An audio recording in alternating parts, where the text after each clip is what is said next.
the section that was washed away in the 1955 flood? Yes, exactly. Exactly. Yes. Yes. The one right in the back there? Yeah. When there's a street right behind it? Yeah, when the horseshoe dam broke. Yep. All the bodies into... Yep. And actually, as a matter of fact, my parents, my father, when he was a kid, he had a casket go right up into his back porch.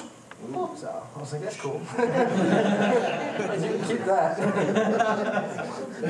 Anybody else? What about Waverly? What part of Waverly? Waverly Hills? I know what Waverly is. I've been there 3 times.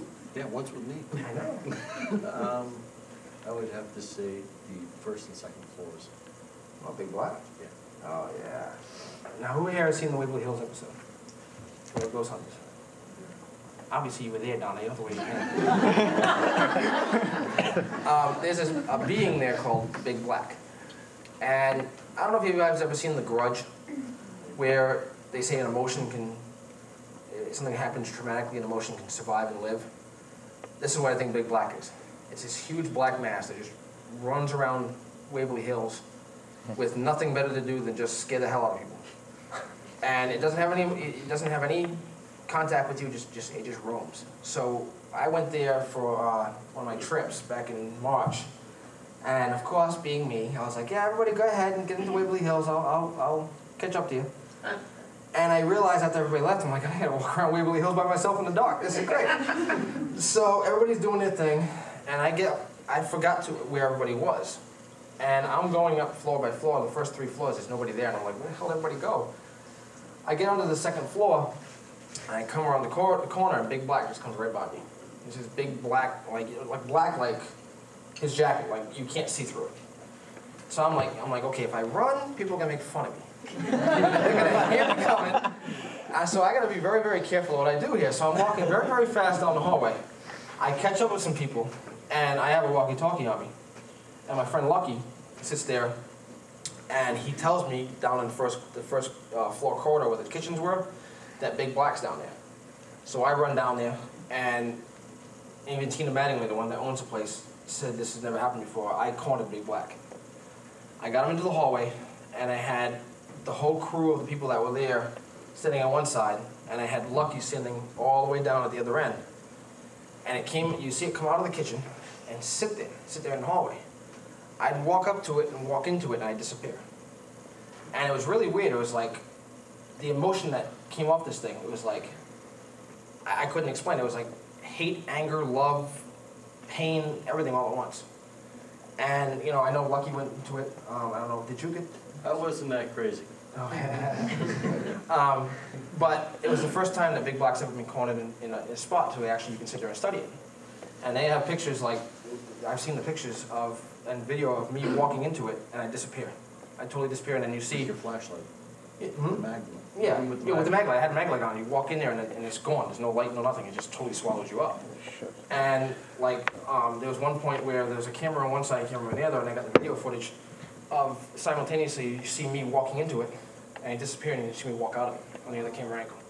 And it was amazing. It was the most amazing, one of the most amazing experiences of my life. Now, why they couldn't do that on Ghost Hunters, I don't know. Of course not, though, you know. But anybody else? So what did you feel when you were in? Just probably every emotion known to man at once, like hate, anger, love, pain, joy. You know, just no, you can't see when you're in it. No, you walk into it and there's nothing there. You can't see out of it. You just hope you don't, like run into a wall or something because you can't see anything when you're in it. What did it feel like? Just it was cold. It was just absolute cold, and just the emotion that ran over you was crazy. It was unbelievable. It was just one of the best experiences I've ever had in my life. Do you think maybe you were in a portal or a vortex or some type of dimension? I don't know. I just know that there was this thing called Big Black room in the halls, and that's what it was. We actually followed it around a little bit before it came out into the hallway. And when it came out in the hallway, I don't know if it didn't know where to go because there was people on both sides, so it didn't know where to go, so it just sat there. And then after a while, it kind of like just dissipated. You could see through it again. It's really weird. It was awesome. It was great. I don't know what 20 witnesses. Yeah. Brian, they have a place in California called the Chaco Pass. Is anybody familiar with that? It's a highway, stretch of highway that is the length of the highway that you can go into, and you will feel exactly as you feel. Really? Going through that big black, yeah, only a stretch of highway. Oh, no He kidding. said they have more accidents on that road than any other road in California. Guess we'll be taking a trip to California then. All right. Chaco Pass. Cool. Awesome. I'll have to You check know that what, out. you know what would have been neat is to figure out the exact time you entered that, Brian, and when you came out, what time it was, if any time had passed whatsoever. I don't think it will. Well, that's true. I would think so. I have witnesses. I was on one side watching him walk through. Wow. And he went in one side and walked out the other, no different than he would be walking through a regular But hallway. wouldn't it have been weird if, like, let's say he went in at exactly this time to the second, and when he came out, it was either before that or the exact same time? Like, you know what I'm saying? Like time stood still Yeah, in this seriously. particular dimension? Yeah, that'd be pretty cool. That would have been so cool. That's pretty cool. I wish that would happen now. So, anybody else got questions? Your opinion on the footage the Ghost Adventures captured that was on Sci-Fi? Oh, I didn't watch that. You didn't watch it? No. It's gonna be on Halloween Day. Is it? I saw that. It's amazing. That was It's the best amazing. show I've ever seen. Yeah, it put like, My 9-month-old makes me watch less and less TV every day. So. you have to catch it. You Yeah. really do. Ghost Adventures. I heard it's Yeah, pretty good. explain to him Evidence. what they caught. That was amazing. The evidence is phenomenal. Really? I'll have to check it out. Levitation No kidding. and apparitions. On Halloween? Yeah, Check it Yeah, out. it's been on once on Sci-Fi. All right, I'll check it out then. Yeah. Where are they gonna be live this year, by the way, if you don't mind me asking? Waverly? Taps? Waverly Hills, yeah. You're kidding me. Halloween night live? Mhm. Yeah. Woo! Are you going? I'm no longer with TAP, so go something. Boo. I know, it's a shock, but Boo. I'm sorry. Are you gonna do something? Oh, we're already doing something, so you'll be on, should I say it or what? Yeah, come on. Everybody knows it. Everybody already knows on the internet. Yeah, we're working on a project alongside with Andy Andrews. I don't know how many people remember him. Oh, yeah, He's yeah, from I know him. It's a project that we've been working on with a few other members of the paranormal community, which you're not familiar with. The project was filmed and taped this past summer overseas, and it was exceptional, and we are hoping and praying that we get a series out of it. What's the gist of it, if you don't mind me asking? It's everything except for UFOs and cryptozoology. Oh, cool. Everything. We get to do ghosts, voodoo, Awesome. a bunch of good stuff. The only reason we couldn't do the other stuff is there's another show called UFO Hunters coming out on Sci-Fi Channel, and that Paranormal Investigates does cryptozoology, the only thing they do, so we weren't, which is a good thing because cryptozoology kind of scares me because those things are supposed to be real. And UFOs, with my luck, I'd probably see one and the government would take me and never see me. So you're just waiting for somebody to buy the show? I'm sorry. Oh no, it's still in the works. The pilot's already been filmed and everything. It takes time. It's just hard been waiting in Hollywood. It's just Who do we ridiculous. write to try and get it Oh, going? sci-fi. There you go. Got it. All right, speaking of scared, Yeah. let's talk about the one you did in Ireland, House Fire at Cave, was it? Oh, the London. That's London. Lachine. Well, Yeah, there was one. There was the- 2 in Ireland and 2 in Heaven and London. Hell. Oh, the concave?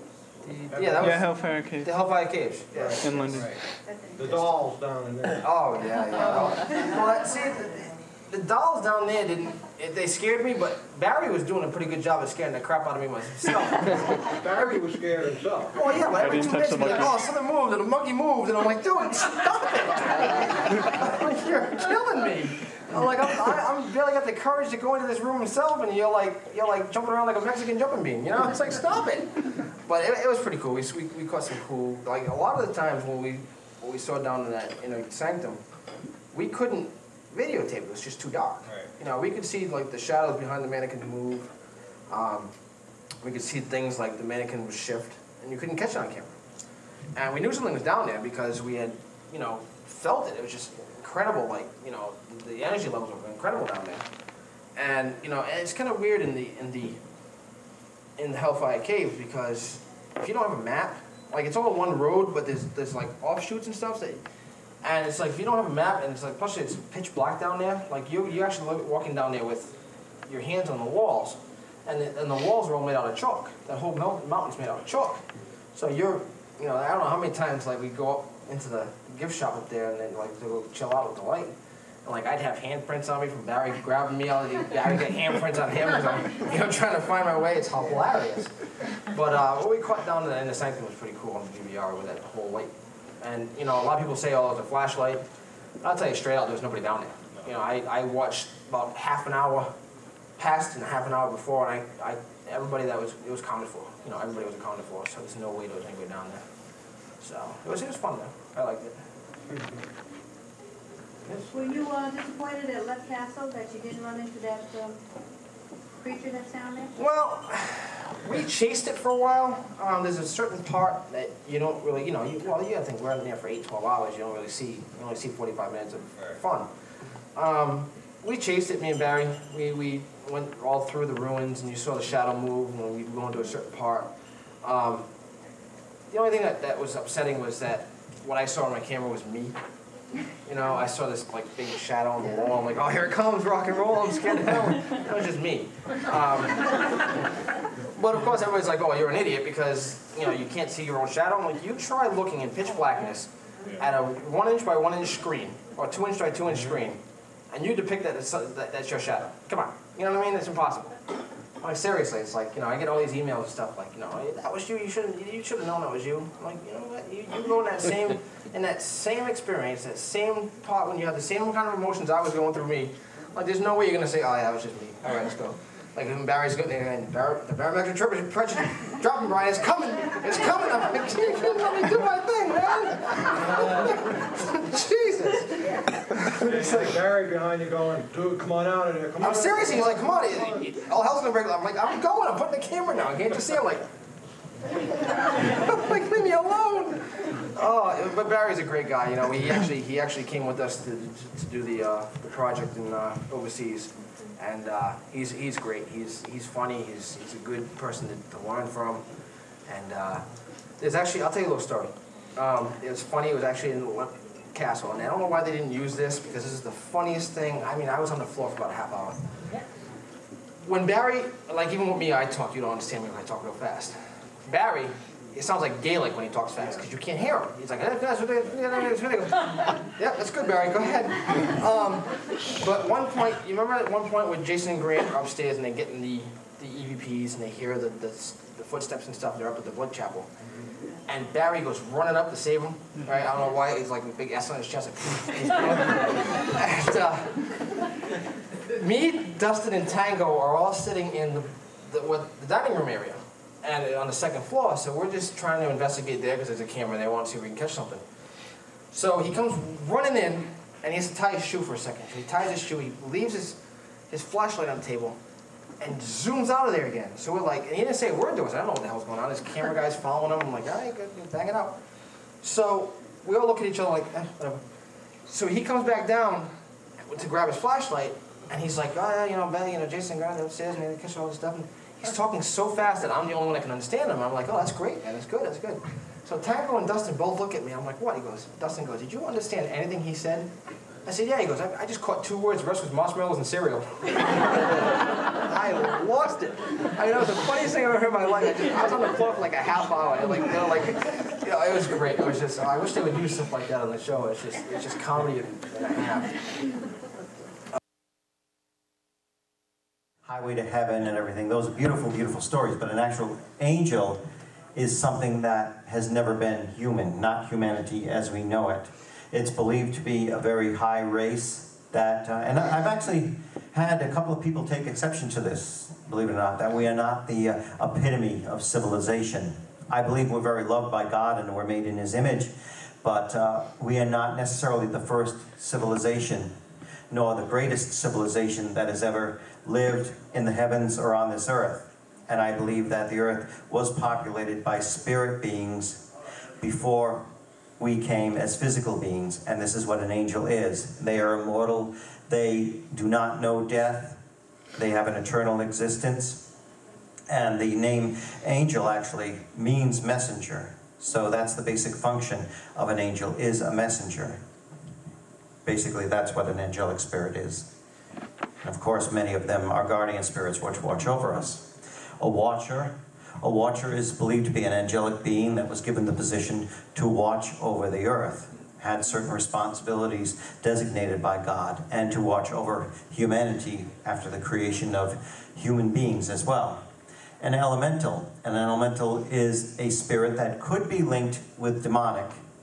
It basically functions according to the elements. It manipulates the elements. They are known to be not necessarily overly harmful if you do not bother them.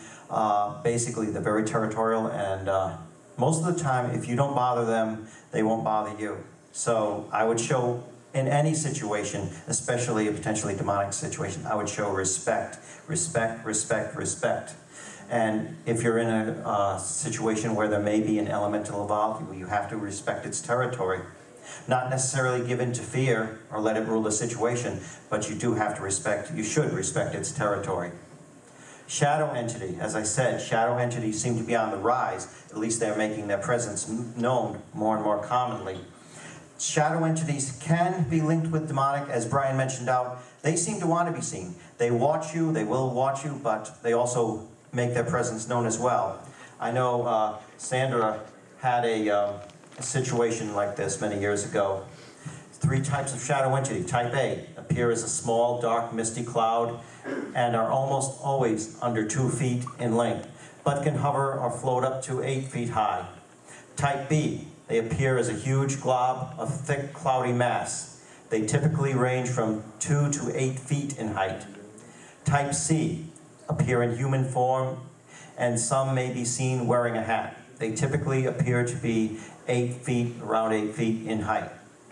So, those of you who have some experience in paranormal investigation, you know what I speak of when I say shadow people are on the rise. There is a theory that some of them, especially the small type, may be associated in some way with UFO phenomena. There's been more and more research being done into that, but it's still a long way off for proof of that. Okay. Now, a demon, okay? A demonic haunt I would not wish on my worst enemy.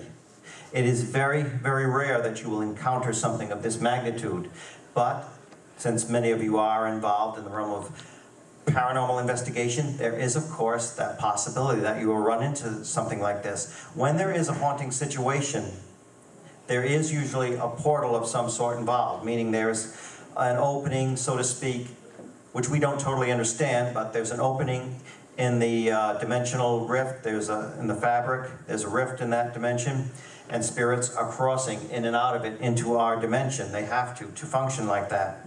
And if you're sensitive at all, you'll be able to sense when that's happening. It's always a chance when there's a haunt that there will be demonic involvement. There is a chance, so you have to be very, very cautious.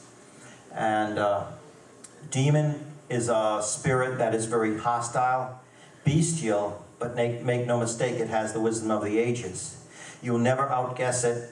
You'll never overpower it if you challenge it mano a mano, so to speak. It's demons are the kind of spirit that are involved in possessions, in oppression, severe oppression, and they're just not a spirit you want to play with. So please, if you think you are involved with something that may be of a demonic nature, please contact somebody who has experience. And I have no hesitation, if I'm involved in such a situation, if I need help, if I need prayer support, to call other people in too. And I know Donna's familiar with this, many of you here are familiar with this, that we work together in this. I know Lisa knows about this. Anybody here, my friends in New England Paranormal, do not be afraid to call upon help, because it will only benefit you. You know, call upon somebody who has experience. Even if you yourself have a great deal of experience, still call upon others and consult with them. It can't hurt. So there's strength in numbers and there's strength in faith. Okay, incubus, succubus is also a demonic haunt, but it's extremely, extremely rare. And incubus basically is a sexual predator. It's a sexual predator of women. A succubus is a sexual predator of men, but they can be the same spirit because these spirits are genderless.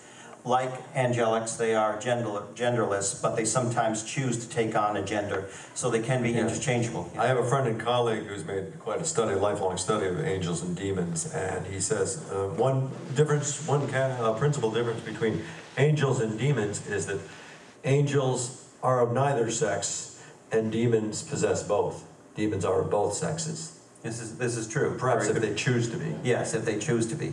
But we have been called into quite a few incubus cases, or supposed incubus cases. They will, of course, pick on people's weaknesses. Demonic spirits will, they're predatory by nature. They will pick upon people's weaknesses. And there's certain psychological aspects where an incubus may be present. But a full-blown attack of an incubus and succubus, it's somebody's worst nightmare. And unfortunately, it's extremely, extremely rare. It's spiritual rape, and there's no other word for it. That's exactly what it is. And it's fortunately very, very rare. A devil differs from a demon in that a devil is literally a fallen angel. It's the exact opposite of an angel. It will usually, when there's a demonic haunt, it will be controlling the situation. It will almost never reveal itself unless forced to. A devil is a very, very powerful spirit, and it likes to remain anonymous. Unlike the demons, who are bestial, who engage in all this pandemonium and possessions and are basically childlike in their presences. Right. However horrific they are, demons are very, very childlike. They're tantrum-like. And a devil is very, very sophisticated, and it controls demons. So, and that gets very, very higher up. Just like there's a whole realm of rank in the angelic choir, there is also in the demonic choir or the devils. So they have various ranks and various aspects of control. So a devil is something you never want to challenge or take head on. You want to deal with a devil by simply praying and not getting into a personal conflict of it, but through a binding, what's called a binding. You want to try to seal the portals, and you want to do a binding of these spirits, and you want to cut the cords to the demonic spirits. That's basically what a devil is. These are actually polar opposites, angelic, devil. Yes, Same yes, source. They are. A devil is not the opposite of God because God is omnipotent, but they are the opposite of angelic. Yes? Would you be able to tell in a case that there's a demon versus the devil? Would there be anything? Yes, you would by the level of sophistication. And I would never go into a demonic haunt assuming there are no devils there, because there may be. They just like to remain in the background. They like to remain very anonymous. But when they become involved, if they make their presence known, which won't usually be until the very end, the very end of a deliverance case, when you're doing an expulsion, and usually then they don't reveal themselves unless it's a very, very high level, which is, I'm telling about this, is extremely, extremely rare to be in a situation like this or involved in it. A devil will be very sophisticated, very, very sophisticated, an incredible amount of intelligence that we cannot even fathom. It's the level of sophistication and the way it targets a person. If there is possession, now again, this is very, very rare, but if possession takes place, you will be able to tell if a devil is immediately involved. A devil will almost never take part in the possession themselves. They would not lower themselves to do something like that. And plus, that gives themselves away if they're speaking through a person. So only in the very, very rarest cases will a devil announce itself that way. And usually it has to be forced to. Very powerful, very sophisticated, but not unlimited in their power. Yes, right, exactly. We only have a half hour left, so all right, well, we'll go unless we can buy slots of Tom's lecture in 15-minute segments, maybe, you know, buy you out. No, we'll just be cognizant of our time. Skip right over some of the stuff. Yeah, we'll just quickly go through the angelic demonic hierarchy.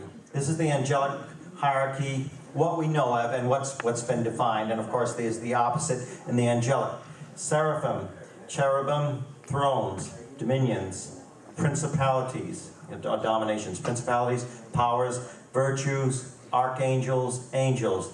All the terms are pretty much self-explanatory. Just know that they're the opposite in the demonic realm as well. Okay? Okay, the fallen angels, Nephilim. Now, this is a theory that at one time, just like, well, if there's any Star Trek enthusiast here? There has to be. Yeah, there has to be. Yes, exactly. Did you say Star Wars or Star Trek? Star Trek, but Star Trek, yeah. Star Trek. Star Wars, Brian Harnois, your man. Right, exactly, yes. But, I mean, what's the prime directive? Non-interference. Non-interference. Non-interference. Right. Well, this is where you get into the Watchers, where the Watchers rebelled and they defied God, and this is where the Heavenly War came about. What they did was interfere with our culture.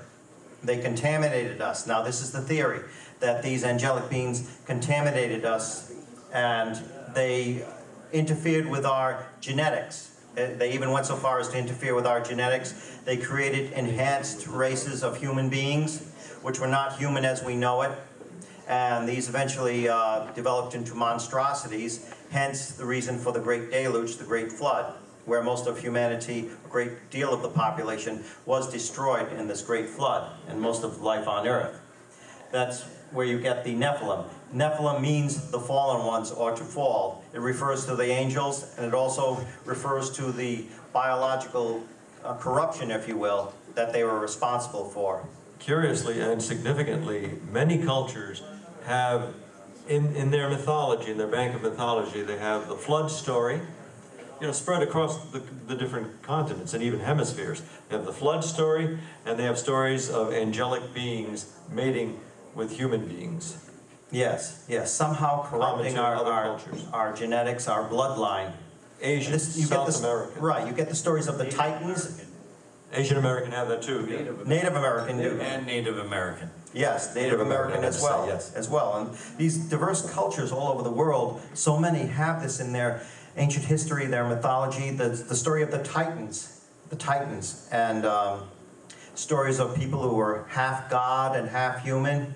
This is where you get these legends from the Nephilim, from the fallen ones.